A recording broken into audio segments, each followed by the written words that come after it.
Army chief general Syed Asim Munir के मोहल्लेदारों ने उनके बारे में कई आम दिलचस्प गुफ्तगू की है। निजी टीवी के प्रोग्राम में आर्मी चीफ के मोहल्लेदारों ने उनकी कुछ पुरानी यादों को ताज़ा किया। एक खातून मोहल्लेदार का कहना था कि आसिम मुनीर ने अपनी जिंदगी में कभी किसी को तकलीफ नहीं दी।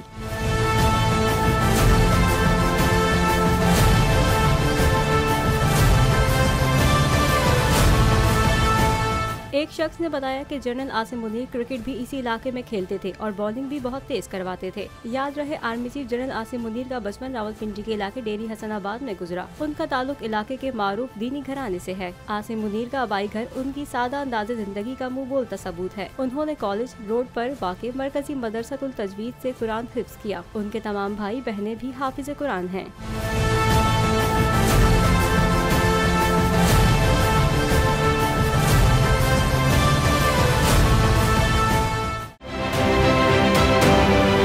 आप ये समझें, ये जो हक है ना, हक पे खड़े रहना और हक को बोलना, ये दूर से लगता है तन्हा हो गए लोग। आप खान साहब को देखें, तन्हा दिखाई देने, सारी जमातें मिलकर उनके खिलाफ हैं, लेकिन आज भी पाकिस्तान की आवाम उस हक की आवाज़ के पीछे जो है 80% से ज़्यादा आवाम उनके साथ है। सेम एग्जैक्टली इसी तरीके से बोल की कहानी है भाई। बिल्कुल अलग आपको तन्हा दिखाई देगा, हर जगह आपको खड़ा हुआ नजर आएगा, हटेगा नहीं किसी चीज़ से। और उसके साथ भी 80% आवाम अगर आज आप देखें तो उसे बोल दिख रही है।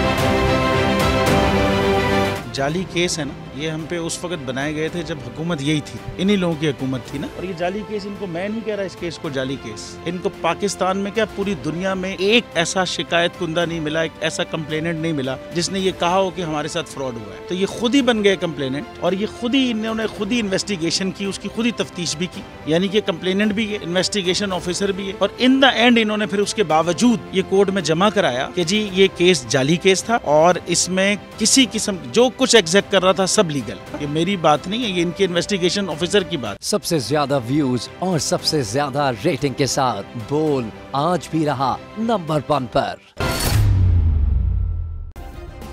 सब्सक्राइब करें और बेल दबाएं ताकि कोई खबर रह न जाए।